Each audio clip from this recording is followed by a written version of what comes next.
Welcome back to the Fly Culture Podcast with me, your host, Pete Tigers. First off, some housekeeping. Thanks so much for the messages and suggestions for guests. As ever, they're greatly appreciated, and I'm working on some of the suggestions at this very moment, so keep your ears peeled. Right, on to today's podcast. I'm joined by two extremely talented guests to talk fishing, life, and I'm guessing a whole lot more. I'm really excited to be joined by Lucy Bowden-Croston and Lucinda Ewin.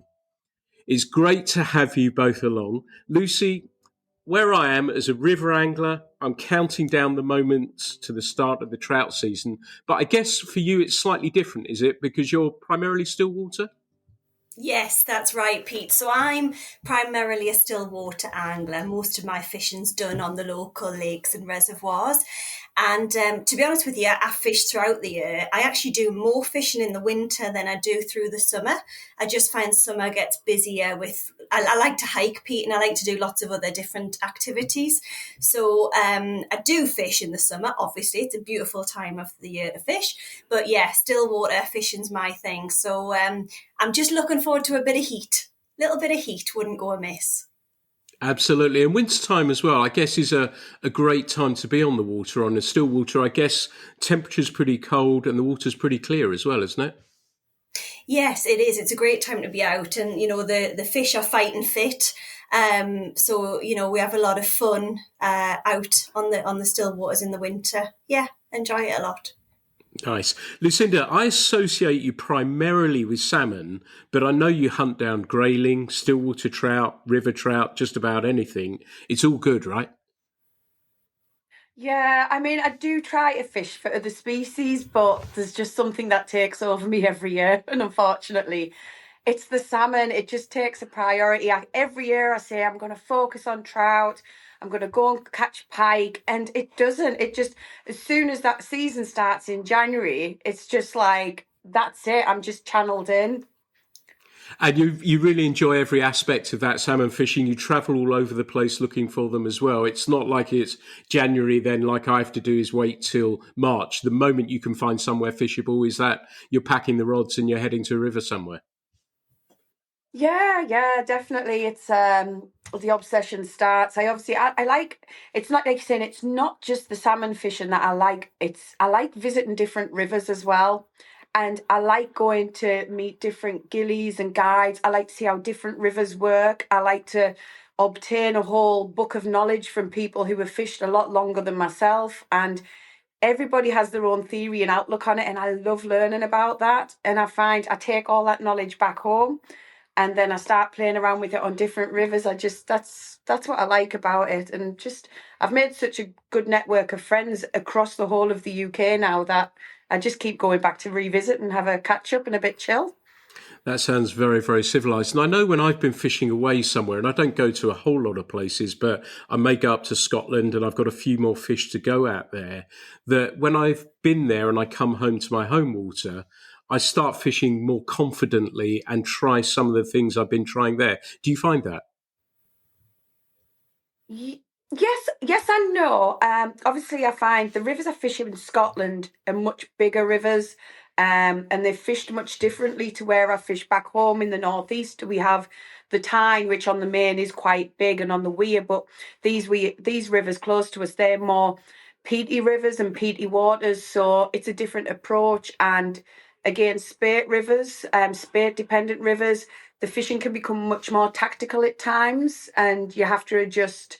Kind of in the summertime, people would say, "Oh, you fish up on the surface and high." It's a bit different on smaller rivers. You've got your river craft changes slightly. Nice.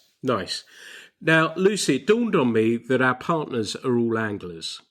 Does that mean you like to fish together, or do you like to head out on your own, or a combination? You know what? I did Lucinda and I did an interview style. It wasn't a podcast, wasn't it? It was through work, through Sportfish. We did it. It was on International Ladies Fishing Day last year, and she asked me that same question. Do you like going fishing with Howard? Do you remember you asked me that? Yeah. Yes and no is the answer. I obviously enjoy spending time with Howard. But Howard and I's idea of a day's fishing is very different. He disagrees with this. He listened back to our interview, Lucinda, and he disagrees. He says, no, you've got me wrong, but no, any time he spends on the water is practice for the Worlds. Any time I spend on the water is just to enjoy it, have a nice day, have a picnic, and just enjoy time together with a cup of tea and a sandwich at lunchtime, But yeah. Nice. And what about you, Lucinda? Gary fishes too, right? Oh, it's unbearable. It really is. And I try every year to just be so chill about it. But whether he's more skilled or whether he's luckier, I'm not going to answer that. But I try so hard and I put all the hours in, and we'll have one fishing trip together and he just walks along and just bop, and something I've tried so hard for comes to him so easily. Now I try to be proud for him, and I'm really happy, but deep down I have to put the sunglasses on because I can feel my bottom lip going. And I say, it's not you, it's me. I think it's just because it means that much to me. So then there has been a few arguments and he's like, right, well, I won't come again. I'm like, no. And it has got a little heated, I'm not going to lie. But I much prefer it towards mid-season to the back end of the season. We're much more chilled, and we obviously I've got quite a big social media presence and I share loads of rubbish on Instagram and stuff, but it's quite nice just me and him going out some days, and we kind of just switch off from the rest of the world. And sometimes we'll just go fish together and we'll just share that moment together and just have a bit of one-to-one time and just... Yeah, and then it works really well. So yes and no is my answer. So does that mean it's competitive? Yes. He's not. Oh, I am. I think. You are. Yeah, I am. Yeah, I don't like being beat. It's something, it's just... I'm my own worst enemy. Right. And so, Lucy, for you, you've mentioned Howard. Obviously, Bowden-Croston is probably one of the top competitive anglers in the world. Can it get a little spicy, or can you both switch off and just, like you say, take it for what it is on that particular day? Howard says he can switch off. I completely disagree. I think, like I say, anytime he spends on the water is, practice time. For me, I think because I'm not competitive, I'm like the opposite to Lucinda in many ways in terms of I'm just there for a nice day out. I'm just there for the environment and the fun and just to have a chill day. So I think with us, because our personalities are so different, that's what makes that experience work. Does that make sense? Well, it makes perfect sense to me because I'm not competitive. And I took part in a competition one day to catch multi-species, but I was helping the other team because it started on the river I guided. So I was putting the other teams in the best spot to catch their trouts. So it's something I don't quite understand yet. I get how it motivates, and given obviously the films that have been out recently with Howard in them, and I spoke to him at the Fly Fair as well about that and the dedication that goes into it. It makes me look at it at a slightly different angle. But am I envious? No, because I think for me, I fish because it's fun. And so I kind of enjoy it from that. But I get both sides of it. And, that's just where I come from it, from that point of view. But I wanted to move on to your plans for the year. And Lucinda, I guess you've been out fishing a bit already this year, but what are your plans for this year?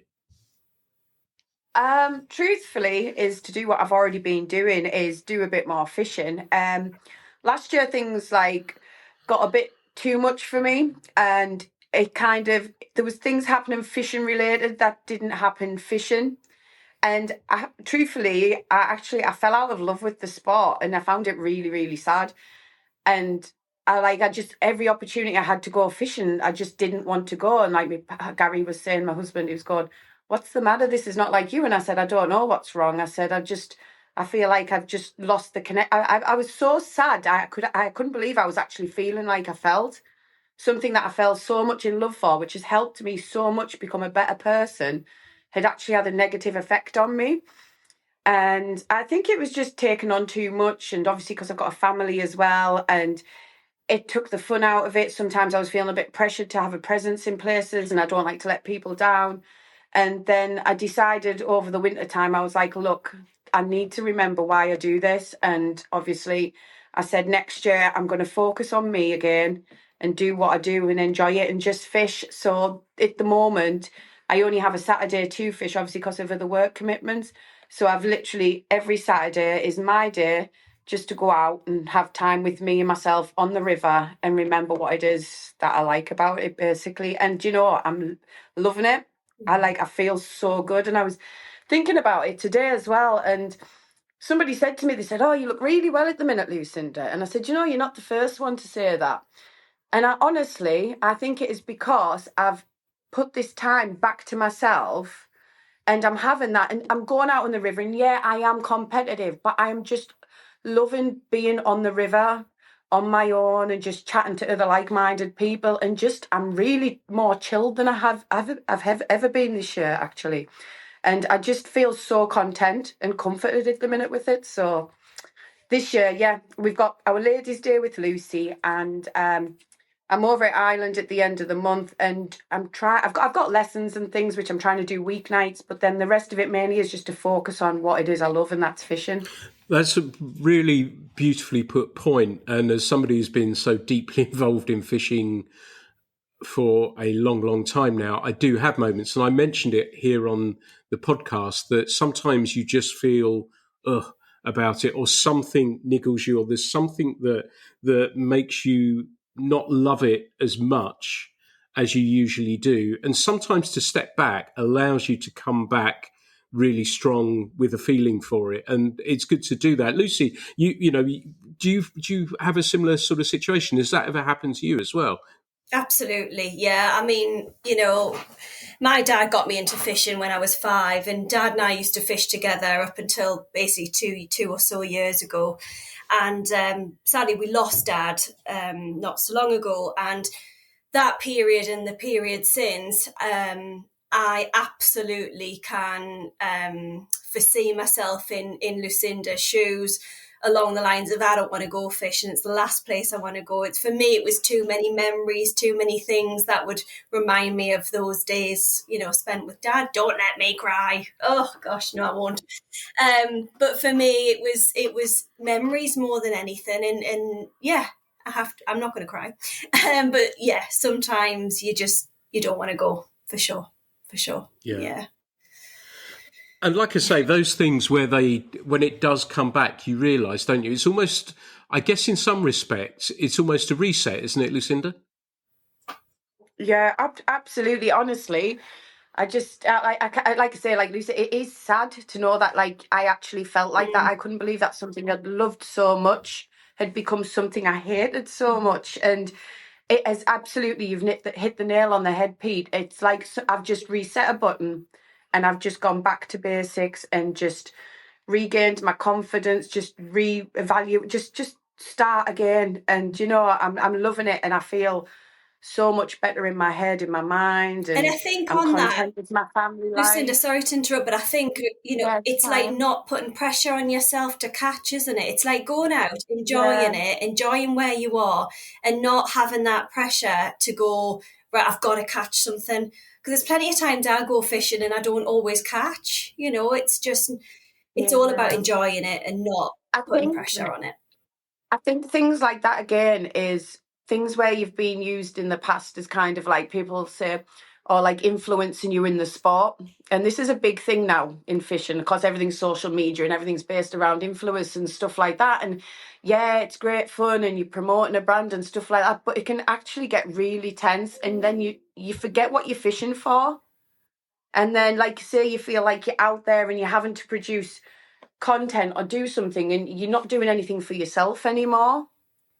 And I think like this is a big part of the world, and like to go back again and like start again. If somebody had said to me, "Oh, like do this," or "He's a rod and go and do this," and I wouldn't do it again if I had the chance, because it gets too much. It gets overwhelming. It takes the fun out of it. And do you know what it is? It's just not worth it. It's just go out and be yourself and just enjoy your fishing. Yeah. That would be Great. my advice to anybody who's wanting to go down that route. Just be careful. And one of the things I've said often on here now, and we're going to come on to this, we're segueing beautifully, actually. We may go into that, but it's all right to go fishing without your phone. Yes. It's absolutely fine. And you can still have a good day. And I talked about a situation, a salmon I caught that was really tricky. And Emma said, "Do you want a photo?" And I said, "No, it's just between you, me and the fish." And the fish swam off. We hugged and that was done.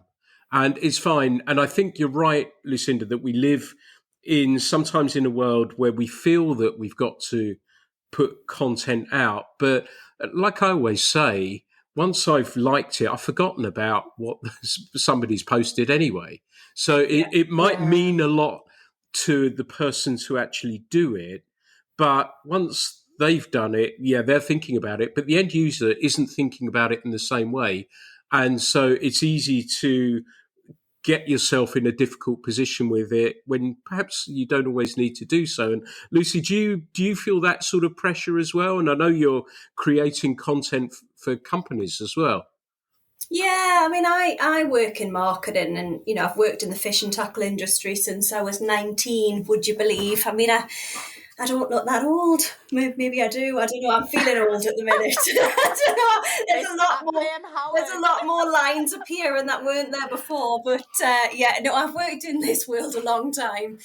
And I've totally forgotten what you were asking me because I'm too busy looking at the lines on my forehead. About the content, do you feel under pressure? And as part of your role as your daily job is creating content, but also from a personal standpoint, do you? Yes and no. So Howard and I went fishing at the weekend, and weirdly, I didn't take my phone. I left it in the car. I made the conscious decision not to take it. It was a beautiful day. The photos would have been lovely, but I made that conscious decision not to take my phone because I just thought, you know what? I just want a day without taking photos, without taking video, just enjoying it. So yes and no. There's days where I've caught a beautiful fish and I'll be honest, I want to show it off and show that I've caught it. But then there's other days when I just want to just enjoy my surroundings and not have to publicise where I've been, who I've been with, what I've caught. A bit of both, Pete, but that was a conscious decision at the weekend. I just wanted a day without talking about it on social media. Nice. It's nice, like you say, when you go out with your partner, though, as well, Lucy. Like sometimes I think that when you're talking about fishing couples before and stuff like that, sometimes it is just nice for you two to have your private life. Definitely, yeah. And just enjoy it together. Yeah. And do you know what it is? It's like you don't have to you just go out and enjoy it. There's no worry about justification or anything. You just look at each other and think, God, how did you land that there? Or how did that happen? Or just have that little bit between yourselves, and that's 100%. A special moment. And then memories stay there as well. Yeah, no, absolutely they do. And then sometimes I'll take photos or Howard will take photos, but they don't go anywhere. They just are photo. You know what I mean? They just are day away or whatever it is that we've taken a photo of. It's just for us. We don't need to share everything. Yeah. And we all know what trout and salmon look like, don't we? Exactly. Or, no, do we? We do. What does a salmon look like? Do we need to post a picture of salmon? That segues beautifully because I think we are seeing this shift now and that we are moving a little bit away from the experience rather than the here's the fish type picture. And I know I'm sitting down here, we've had the new magazine delivered and we have we have no grip and grins in the magazine full stop, but we have very few pictures in there. Are you detecting that as well, Lucy? Yes. Excuse me. I think a lot of the images that you're starting to see now are about the experience that the person has had, that the angler has experienced and enjoyed, and less about the fish, less about that grip and grain, more about the surroundings, and just where you are and just trying to really get a feel for the environment you're in. Absolutely. What about you, Lucinda? Do you feel the same about that as well? Are you detecting from what you see in social media land a similar sort of situation that there is this conscious shift about the environment, about the resource, and not so much about the end product, or ultimately the end product. I mean, for me recently, all I'm living for is just sharing my experience of pies from Cornhill Village Shop at the minute. You are. And you know, it's just every morning on the way fishing, you have to stop at Cornhill Shop. That is, it's not a day's fishing if you don't stop there. But you know, for example, and it's just, I just like, or if honestly, I'm not really not bothered. I do like to catch, but really not bothered. But like, if I find somebody's dog, I find myself sitting playing with the dog, or just like, oh, look at that swan, or just, yeah. And it is, fish, you go fishing, yes, if you catch a fish, it's great, but it's everything else that comes with it. It's all the banter that you have with it. It's the outdoors, it's like you're saying, and especially awareness and things like that, especially with water pollutions and stuff like that now. All people are focused on the awareness, habitats, things like that. People are more looking at more, not about who's caught a fish, but let's look at what numbers, sorry, this is not related to still waters, but what wild stock fish are coming back, what's happening to our chalk streams, etc. And I think people are more interested in about what's the future and what's going forward. Yeah, definitely. I think you're absolutely right. There's a bigger picture, and I think we're all the better for this. And this may be the shift that we're starting to see in social media and the move away from that as well. And I think it's wonderful that everyone can share their stories. They can share their experiences as well. And it's wonderful to be able to see that. And I like that we're making the move away from that. And we're all aware, we've covered them on the podcast before, about some of the stories that people have felt under pressure to show a picture of a fish. You're not going to get rich from fishing. You're not going to be, it's not a gold mine. So it's just enjoy it for exactly what it is. And that's the good thing about it. But Lucy, I wanted to ask you, because you've been running courses to introduce women into fishing for a number of years now, have you seen any changes or growth during this time? Yes. In one word, Pete, yes. An awful lot more ladies are interested in fishing now than they were years and years ago. When I first started, you'd be lucky if I ever saw a female on the bank, ever. And when I first, because I've got a ladies fishing club, so when I first founded the club, which was in 2009, 2010, it was hard to get more ladies to come along and to experience fishing and to, sort of open their minds outside of the preconceived ideas of what fishing was. Once they came, they saw it very differently. But prior to that, it was tough getting them there. Nowadays, it's very different. There's a lot more ladies interested in going fishing. There's a lot more ladies who keep coming back more and more and more. Every month we host an event locally, and you see the same faces coming back, which is brilliant to see. And I don't know, I'll be honest, if it's because fishing is like the thing to do now, the thing to be seen, there's a word for it, it's quite a popular sport now, or whether we're just making changes and making inroads to get more ladies into the sport. And I hope it's the latter. I hope that it'll continue, and I hope, it'll grow, because, women account for 50% of the population or near enough. And why not? There's no reason why they can't do it. Yeah, great point. And I wanted to move that on a little bit. And Lucinda, broadly speaking, we're seeing this growth, and you've been bringing people into fishing for a long time. But I still feel we're sort of a niche pastime that's never going to be mainstream. And I think we think it's big.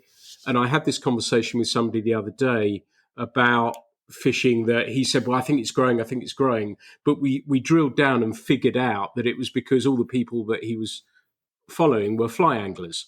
So his content was continually fly fishing as a result of it. But we've always sort of been a niche sort of background. And yes, it's wonderful that we're bringing people in, but do you think they're always drifting in anyway? And as a mother as well, I know your children go fishing. You're trying to bring them in that way.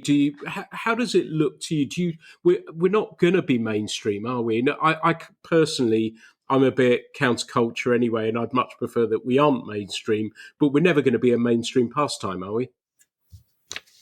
No, this is a really good one actually, because obviously we had this lovely weather at the weekend, and me and the kids, we went down the river for a barbecue yesterday, and my youngest, she's 6, and I give her a stick and a little bit of nylon on and just put her a little nymph on, and she flicks it in the water and stuff like that. But I've got 3 children, and my eldest, he's 16, and obviously my youngest is 6. And I personally find it hard as a fly angler to get them. I don't know how to say this really, because I'm all fly, but I just feel it's hard to keep them engaged. I'm really finding that hard. And a lot of even the still waters, right? The kids, they all they're bothered about, kids, they want to catch. Their attention span isn't like ours. And ours education for us is like a maximum 20 minutes, 15 minutes for a child.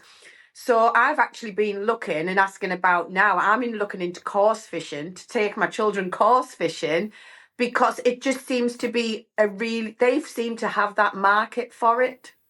Am I being wrong here? I don't want to upset anybody, but that's me as a mother. I'm thinking. So I said to my son, "Where's that place you went course fishing?" I said, "I want to take river." Now we do have a little bait lake nearby, but I just think, where do you go with fly rods where kids are going to get a really good return on fish, because they need that engagement? Have you taken them That's stillwater fishing, Lucinda? You've taken them stillwater fishing, right? We go to Nitsley Yeah. Mill, which is, it's great, but again, we just put a float on, a bit of sweet corn. I mean, you can put it on a fly rod, that's good, but I do find it hard. And I'm working with a couple of angling clubs actually, and I've got like some sessions booked with them and stuff like that. And it does go well, and it's really well, but they'll have day trips up to Kielder, and they've done like Hewry Reservoir and stuff like that. But even as an adult, them places can fetch challenging conditions at times. You're a better stillwater fisher than me, Lucy. I don't do a lot of it, but you do know, obviously, it can get difficult. People just think, oh, stillwater. It's not. It does get hard at times. And the one thing we can't guarantee these children fish when they go. 100%. Where I think sometimes in course fishing, I don't know whether they're just extremely well stocked or whether it is just easier to catch a carp. I don't know, because I'm not a course fisher. So I just think that area there is something how can we improve that as a mum? That's what I would look at. And Lucy, I wanted to put this to you then, because I think these things that we're talking about here are planting seeds with kids. And very often, my daughter's a lot older now, but she used to fish and she was doing other things as well. And now it seems to me that kids have so many other things that they have to do. So they may do a little bit of fishing, they may do piano, they may do ballet, they may do basketball, they may do cricket, they may do football, they might do languages, whatever it may be. And so my thought about it has always been, this plants the seed, and there's all these wonderful schemes that are getting kids involved as well, which are absolutely fantastic. But then they may go off and do something else. Yes, there'll be some of them that, yes, it bites very hard and very deeply and very quickly, and they stick with it all the way through. But I think the growth is probably 20s, 30s, and perhaps even 40s, where they're coming back to it and say, right, the children are a bit older, I've got a bit more potentially disposable income, I can go do these things. And I know when I was guiding for 12, 13, 14, 15 years, that was where we were getting people saying, I did it when I was a lot younger. Yeah. Do you think, Lucy, that is something is there a way to leverage that in any way, do you think? I think you've made a fantastic point in that. I do see that as both an angling coach working in the industry and through the club. You do have a lot of people who will come within that age bracket and say, oh, well, mum took me or dad took me or my uncle took me when I was 5, 6, 7, 8, 9, whatever it may be. And then they come back to it for a lot of those same reasons. I think the other reason is people lead very stressful lives these days. And I think that's a massive impact on them, and they're maybe looking for stress relievers ultimately, and fishing is an incredible stress reliever, and you can do it alone, you can do it as a social, you can make fishing whatever you want it to be. And I think I think that age group in particular is one that I do see regularly for sure. Yeah. And Lucinda, I wanted to ask you something because I've been getting a lot of incoming this year and back end of last year from younger anglers, and I mean younger than me, in that age group that I've been talking about, who are becoming salmon curious. Are you detecting that more people are, and I mean probably more so from a trout background, are saying, actually, I want to pick Absolutely. up a spey rod and I want to have a go? And you're seeing that? Yeah, I would say probably is 80% of my inquiries when people message me for tuition is the first line I get is, I'm a trout fisherman, but I would like to try spear casting. Yeah, absolutely. I would say very rarely I'm getting anybody I do get a few complete beginners, but nearly all my inquiries come through from people who are trout or still waters. There's a lot of guys local in the northeast I've seen come off the still waters and now on the rivers, and they've been die hard out with the nymphing rods, and they've just got the bug. They've got the bug for it. It's great to see. It's fantastic, and you know what's coming for them once they get into that big boy. The Tweed Salmon Festival, Lucy, you're going to be along to, and it's another great initiative. It's free. It's going to let people know about salmon fishing. That's good news, right? It's excellent news. Absolutely. I mean, anything we can do to get more people interested in fishing, to get the word out about fishing amongst the population of people who don't fish, the better. The fact that it's free, brilliant. Why not? I'll be there with the girls on the Sunday, so we'll be available on the Sunday, and we'll be offering free casting lessons on the lake to any ladies who would like to come along and give it a go. No experience required, just turn up and don't be nervous, don't be afraid. There's 4 of us ladies there, and we're all very welcoming and friendly, and What she's trying to say is she doesn't bite. don't bite. Excellent. Just the fish. Excellent. Excellent. Now, Lucinda, I've got a question for you. And one of the things I often say is that one of the things I like about salmon fishing is the tradition. One of the things I hate about salmon fishing is the tradition. Do you think outsiders sometimes see fly fishing and perhaps salmon fishing as a little staid, and people wearing nice shirts and ties and things like that? Do you think that's how it may be portrayed externally, not for the people on the inside, but people looking in? No, I totally disagree to that comment. Being a fisher, obviously, like I say, I spend time up in Scotland, and I'm a member of a lot of association waters. And this is part of going on about our Ladies' Day as well, that me and Lucy's doing. That honestly, salmon fishing really is for everybody. Now, I think in Scotland, it gets that tourism side where people come over from America and that's how they do see it. But I think people in this country, now I don't think it's seen like that. No, I think it's very, I'm not going to say normalized. I just think it is for everybody. It's accessible to everybody. And when I've done stuff with Lucy and Sportfish before, we try to push that as well, don't we, Lucy? And just kind of say that salmon fishing's for everybody. And it is definitely more affordable now. I've heard a lot of people saying on the Tweed over the last year or so, saying all the prices are much more accommodating, making it more available for everybody. Prices are becoming more balanced. But I mean, your association club waters, you can get some really good value for money water. You can get some really good value day tickets everywhere. So just like I say, there's lots of sites out there, and communicate with people and ask about. Don't be frightened to ask and say, well, do you know where I can get this from? Because I find nearly 80-90% of the time, everybody in the fishing world generally wants to help people and see people get on. Good answer. That's the answer I wanted. Perfect. Yes. Perfect. How does it, Lucy, the community look and feel to those entering it? Have you detected changes since you first came into it? Is it as welcoming? It always appears to me the same, but have you detected any changes at all?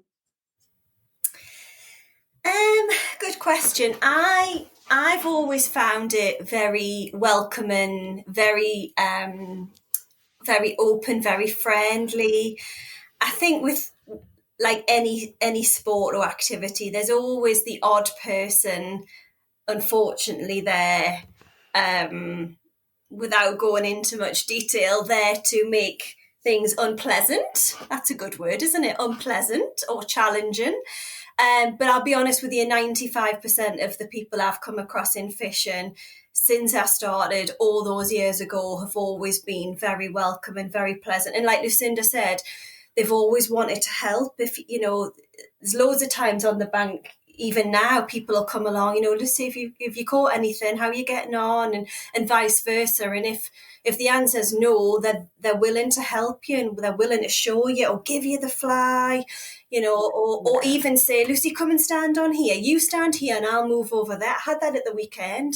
Do you know what I mean? I think it's always been 95% have been incredibly welcoming and accommodating. They're a good bunch on the whole. They're a good bunch.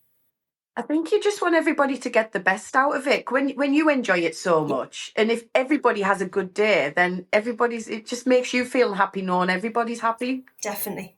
I think that's why I became an instructor, so that I wanted people to love it like I did and to give them the opportunity to experience the wonderful things I've been able to experience over the years. And it's been wonderful to be able to do that. And as a whole, I know, Lucy, that you've been around the system a while, as have I, as Howard, and so many people that we know now that you go to a show, that we see those people that you've known for so many years. I remember casting with Howard at shows years and years and years ago, and they were the highlights, those sorts of things, and meeting them. And it's wonderful to hear that these things are still going on, and it is a kind of cool little community. But I wanted to move away from this just a little bit, and we're lucky that we all working fishing, we love fishing. Is there somewhere, let's start with you, Lucinda, you have a dream destination. Is there somewhere that you would love to visit that you thought, yes, this is on the bucket list? I've got a few. That's fine. But you anyway, go on. This year I've actually got BC booked for October, so that's a biggie. And I want to go to Alaska and fish there, and I think it's not just for salmon and things. They've got amazing grayling and stuff like that I'd like to go for, but I'd also like to get the saltwater experience under my belt at some point. Been a very popular time over there over the winter, and I've been watching people, and just it looks really cool. And BC I'm hoping that's for steelhead. Bit of everything. Coho, I think there's pink, sockeye. I'm probably lying here. I'm just making it up as I go, chum.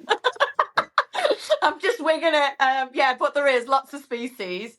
And I've got a day's sturgeon fishing too, which I'm taking my son for his birthday. I think that's something he'd quite enjoy. Nice. Well, if you get the chance for steelhead, they are absolutely awesome. So hopefully you get the chance there. How about you, Lucy? Well, as Lucinda knows, I actually went to my dream destination last year. So I always wanted to fish in Montana, and Howard had been 16 times, something ridiculous like that, mixture of work and pleasure fishing. And when Dad was really ill, I used to talk to him about it. He says, "Oh, you will go. And I'm thinking, there's no chance on this earth in this moment in time that I'm going anywhere. And basically, we ended up going last July. And did I go in July? No, I didn't. I didn't go in July. No, I did go in July. September. No, I went in September. No, I went in September. Thank you, Lucinda. Thank goodness we've got her. But I'm going back in July this year. Unbelievable. So basically, dream destination trip. I'm going 2 years running, and I feel very, very, very, very, very lucky to be, have the opportunity to go. But yeah, it was just awesome. The views, the scenery, the people, the wildlife, the fishing, just the wild rainbows were just incredible. I mean, the fight on those is just something else. It was just awesome. I was sending Lucinda pictures and she was very jealous, weren't you?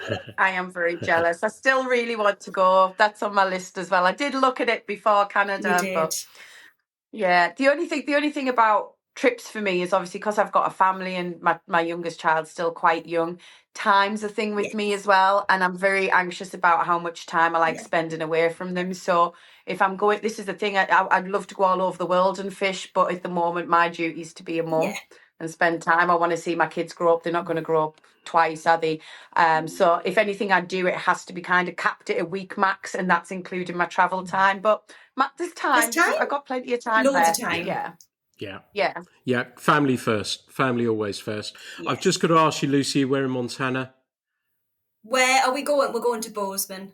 Lovely. So outside of Bozeman, we travel around quite a bit. So we fished the Madison. So I'm doing it all over again, basically, Pete. So we fished the Madison, the Snake. Oh my goodness, where else do we fish? All the major rivers. I can't even think. She's just winging it. The who? You're winging it. I am literally winging it because I'm on camera. I'm like, oh gosh.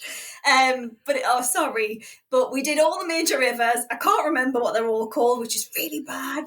But it was just brilliant. Have you been, Pete? Have you been? Many times. Yeah, I love it there. So that's why I was asking.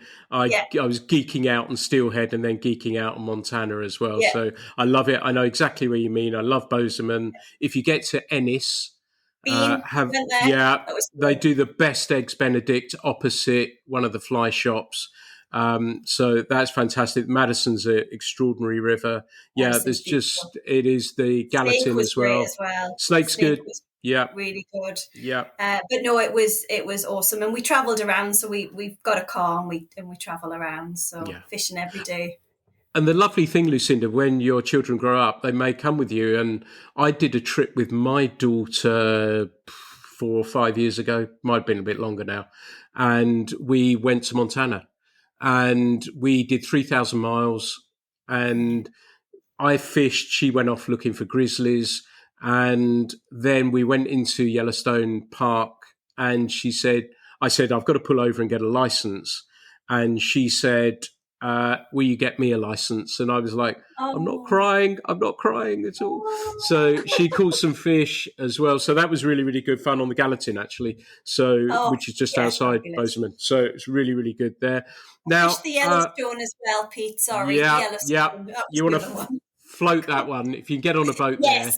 Yes, and I have friends there. I'm sure Howard's got millions anyway, but friends who've been on the podcast actually, a guide down there. And there's a book you got to read. A friend of mine, we're going to have her on the podcast. Her name is actually, she changed her name to Jenny Montana.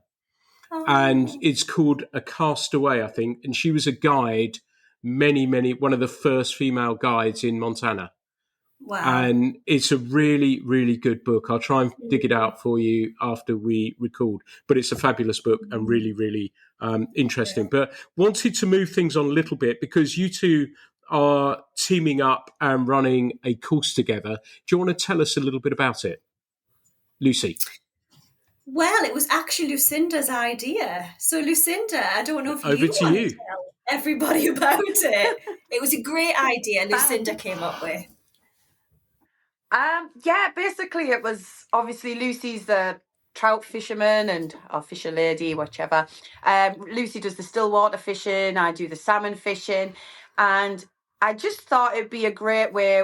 You would get women come in to try trout fishing or women come in to try salmon fishing, but why don't we give them a taste of both at an affordable price?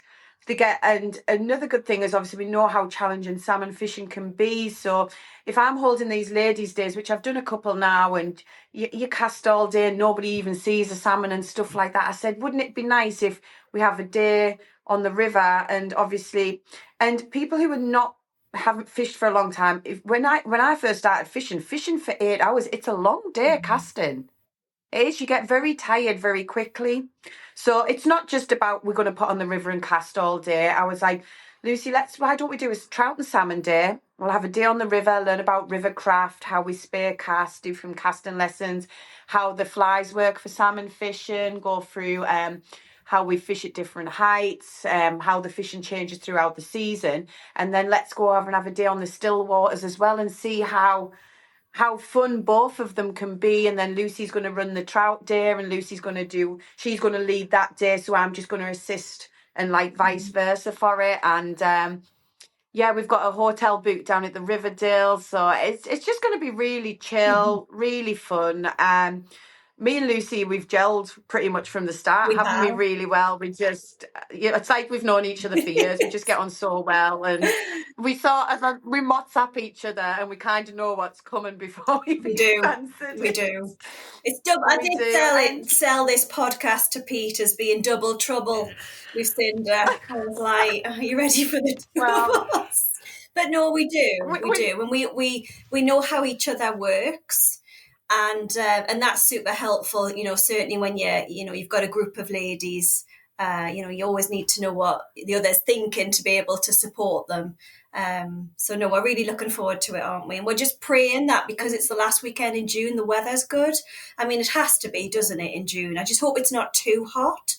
But we've got a good network as well. Obviously, Lucy's experience with the still waters, and so we're just using both of our knowledge, putting it together, and giving people two full different. Do you know what I mean? I just think get out, and it's a course that's open to everybody.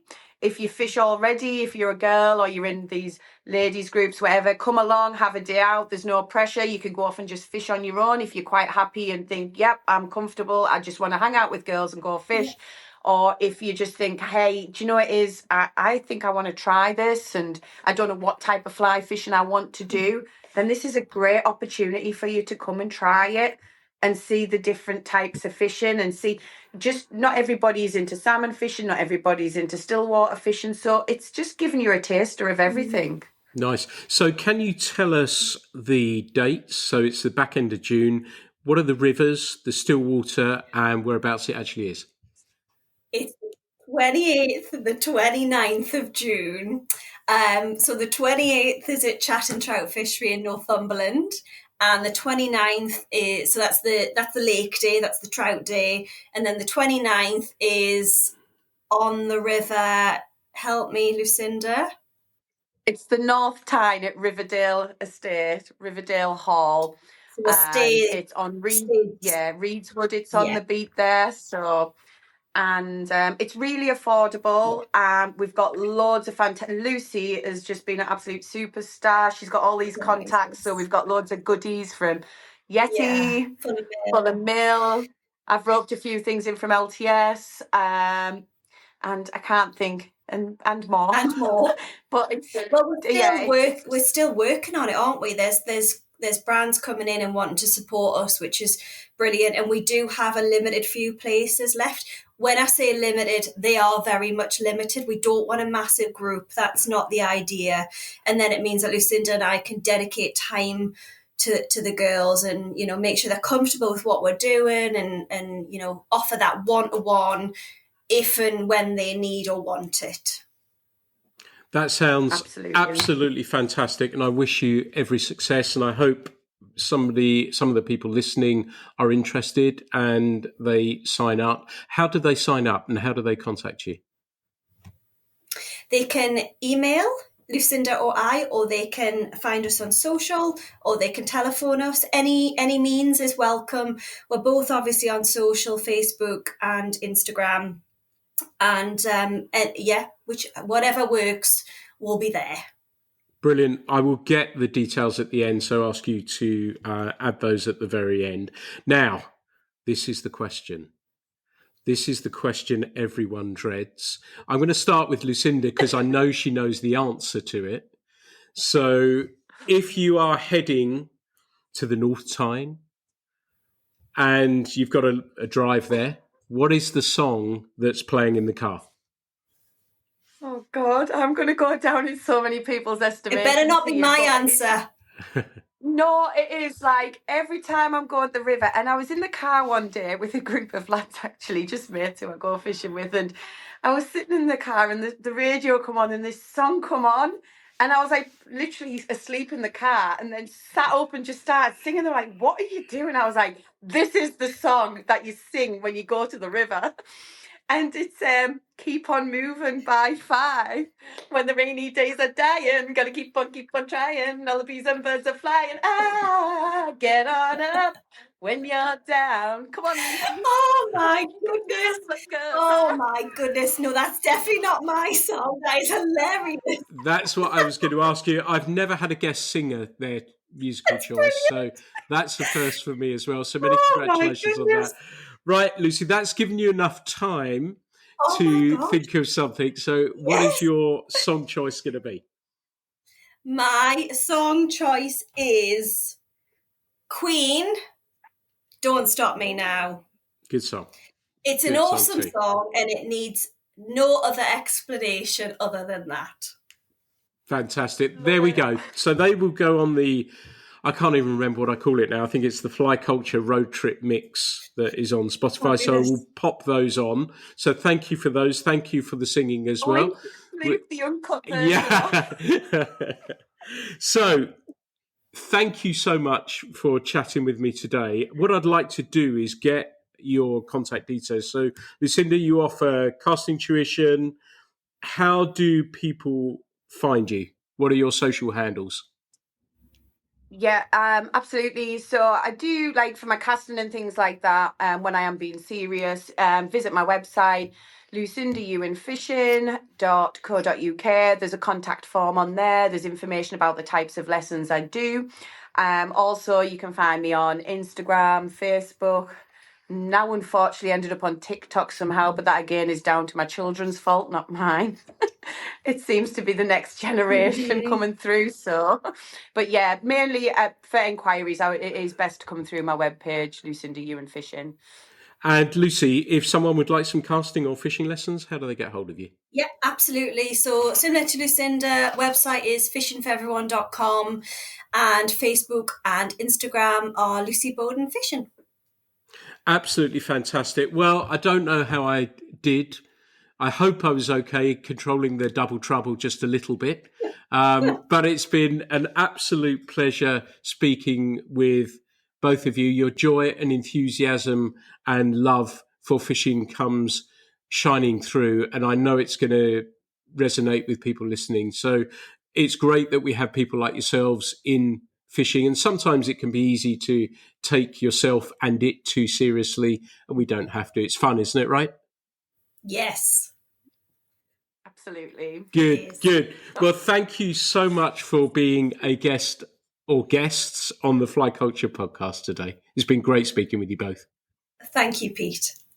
Thank you. Nice speaking to you, Pete. Well, everyone, this has been another episode of the Fly Culture podcast. Thank you so much for listening to this one. I hope you've enjoyed this one as much as me. And of course, there will be some more coming very, very soon. The Fly Culture podcast is brought to you in association with Fly Culture, a quarterly published magazine owned and run by fly anglers. When it comes to fly fishing, we've got you covered.